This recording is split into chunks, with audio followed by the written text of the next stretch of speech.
Cobweb Christmas, The Tradition of Tinsel, by Shirley Clemo, illustrated by Jane Manning.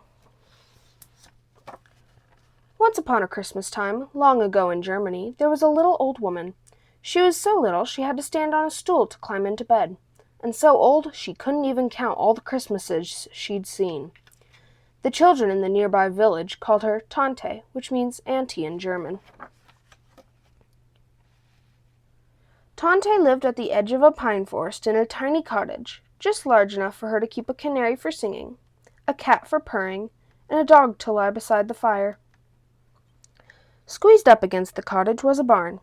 In it, Tante kept a donkey for riding, and a goat for milk and cheese. She had a noisy rooster to wake her in the morning, and a speckled hen to lay an egg for her breakfast. With so many animals about, her little cottage wasn't very tidy, but a bit of fur, a few feathers, or a spider web or two didn't bother Tante. Except once a year, when the days got short and the nights grew long, the old lady would nod her head and say, "Time to clean for Christmas." Then Tante shook the quilt and scoured the kettle until it shone. She scrubbed the floor on her hands and knees and stood tiptoe on her stool to sweep the cobwebs from the rafters. "Shoo!" said Tante. She swished her broom and sent every spider and each wisp of web flying out the door. When she'd cleaned her home from corner to corner, the little old woman nodded and said, "Time to fetch Christmas."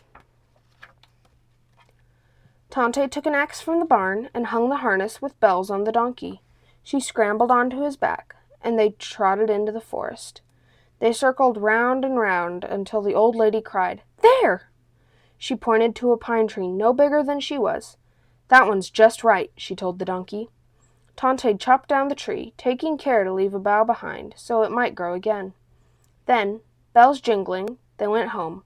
Only now the donkey carried the tree upon his back, and Tante skipped along beside him. The tree fit perfectly in the tiny cottage. The old woman nodded and said, "Time to make Christmas." Tante made cookies for the tree. She baked gingerbread boys and girls. She rolled sugar cookies shaped like new moons and cut cinnamon cookie stars. She rubbed apples until they gleamed like glass to hang from the branches, too. Next, she put a red ribbon on a bone for the dog and tied a sprig of catnip for the cat. Tante scattered corn for the chickens and seeds for the canary, and she heaped oats in a basket for the donkey and goat. Then the old woman nodded and said, "Time to share Christmas." Each year, Tante invited the village children to come and see her tree. "Tante," they shouted, "it's the most wonderful tree in the world." "Tell me if it tastes as good as it looks," she said. After the children nibbled the apples and the cookies and ate every crumb of gingerbread, they hurried home to put their shoes by their doors for Kris Kringle. He was the Christmas visitor who went from house to house tucking gifts into waiting shoes. Then Tante asked the animals to share Christmas. The dog, the cat, the canary, the hen, the rooster, and some small, shy, wild creatures crowded around the tree. The donkey and the goat peered in the doorway. Tante had something for everyone. Everyone except the spiders, for they'd all been brushed away. But no one could give that little old lady what she wanted. All her life, Tante had heard tales about marvelous happenings on Christmas Eve. Animals might speak aloud, bees might hum carols, or cocks crow at midnight. Tante wished she could witness a bit of Christmas magic, too. She sighed and sat down in her rocking chair. "Time to wait for Christmas," said the old lady, and she nodded and nodded her head. Tante was so tired from cleaning and cooking that she fell fast asleep. She did not know if the rooster crowed when the clock struck 12, or if the dog whispered secrets to the cat, and she did not hear the squeaky voices calling at her door, "Let us in!" Someone else heard. Kris Kringle was passing the cottage on his way to take toys to the village children. He stopped to listen and saw hundreds of spiders on Tante's doorstep. "We have never shared a Christmas," the biggest spider explained. "Each year Tante sweeps us away. Please, Kris Kringle, would you let us see Tante's tree?" Kris Kringle looked down at the spiders. "There's no harm in that," he said. Before he went on to the village, he opened Tante's door a crack.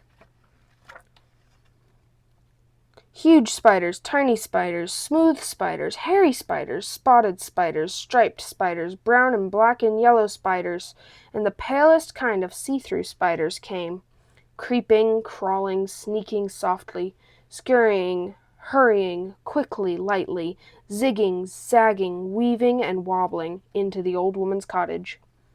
The curious spiders crept closer and closer to Tante's tree.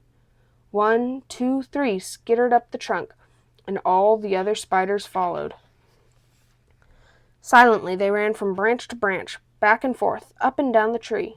Wherever the spiders went, they left a trail behind. Threads looped from limb to limb, and webs were woven everywhere. Now the busy little spiders had shared Christmas. They had seen and felt every twig on the tree, so they scuttled away. When he had put a gift in all the children's shoes, Kris Kringle returned to latch Tante's door. He peeked inside and discovered her tree tangled with sticky, stringy cobwebs. He knew how hard the old lady had worked to make Christmas and how dismayed she'd be when she saw her tree. But he didn't blame the spiders for being curious. Instead, he decided to leave a special gift for Tante, too. Gently, Kris Kringle touched each web.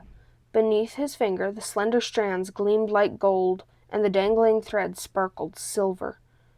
Now, Tante's Christmas tree was truly the most wonderful in the world. The rooster woke Tante in the morning. The old lady blinked in amazement at her glittering tree.